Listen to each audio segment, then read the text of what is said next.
E aí, já entrando aqui na próxima pergunta, você até falou sobre essa questão do Equipe, né? A gente estava conversando e você disse que hoje tem uma média de 120 bolos, né, por mês que você vende.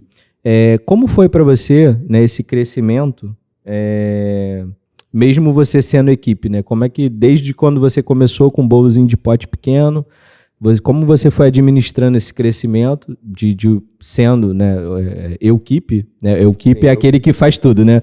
É aquele que administra, aquele que vende, aquele que produz, aquele que faz o marketing, aquele que edita o vídeo. Exatamente. Então, você sendo Equipe, né, como é que você conseguiu administrar esse crescimento até 120 bolos mensais, né? Então, aí entra a parte de produção, né? Planejar a produção. Hoje eu prefiro fazer 120 bolos mensais, né, bolos grandes, bolos de festa, e entregar para o meu cliente, onde eu teria uma margem de lucro muito maior, do que ter uma produção mais lenta e montar 500 bolos de pote. Então eu falei assim, não, peraí, isso aqui tá me tomando mais tempo e tá me trazendo uma margem de lucro menor do que isso aqui, que me toma menos tempo, a produção de um bolo maior. Um bolo confeitado, um bolo decorado me toma menos tempo. As pessoas podem achar que não, mas toma menos tempo a produção de um bolo maior, nem que seja um bolo de 2 andares, um bolo de 3 andares. Mas a produção dele, o tempo de produção é muito menor, tá?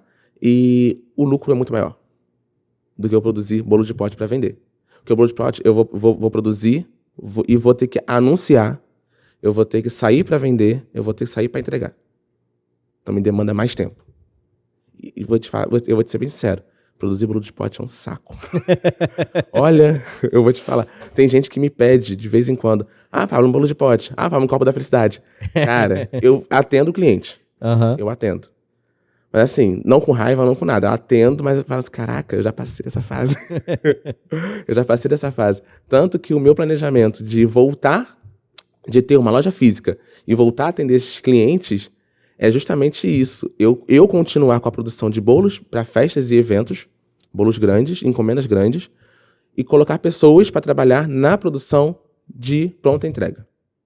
Entendi. Esse é um planejamento que eu tenho, que eu tinha na época que começou a pandemia. Uhum. A pandemia me deu uma travada, né? E outras questões também pessoais da minha família, com relação a cuidar dos meus avós e tudo mais, eu dei uma travada nesse projeto. Mas é um projeto que ainda está lá para ser feito, tá? Mas com relação à produção mesmo.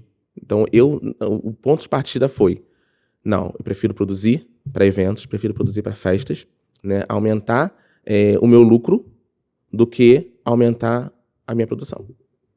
Entendeu? Eu já tinha terminado a faculdade. Eu não tinha mais eu não ia ter mais aquele volume de bolos vendidos, bolos de pote vendido, porque eu já estava terminando a faculdade, eu não tinha como vender o volume que eu vendia antigamente. Então, peraí, se eu não tenho como vender o produto agora, o volume que eu tenho, porque agora, para eu continuar com o mesmo volume, eu teria que produzir, ir para a porta da faculdade e captar novos clientes. Por quê? Os clientes que eram meus clientes terminaram junto comigo. Sim. Entendeu? Então eu teria que conquistar novos clientes na faculdade. E isso que na porta da faculdade, que eu não poderia ter mais acesso às dependências da faculdade para vender. Sim. Entendeu? Então a partida foi daí. Não, então agora eu paro de produzir os bolos de pote, dou uma segurada aqui e vamos crescer aqui. Entendi. Foi onde agora eu começo a fazer bolos grandes para festas. Entendi.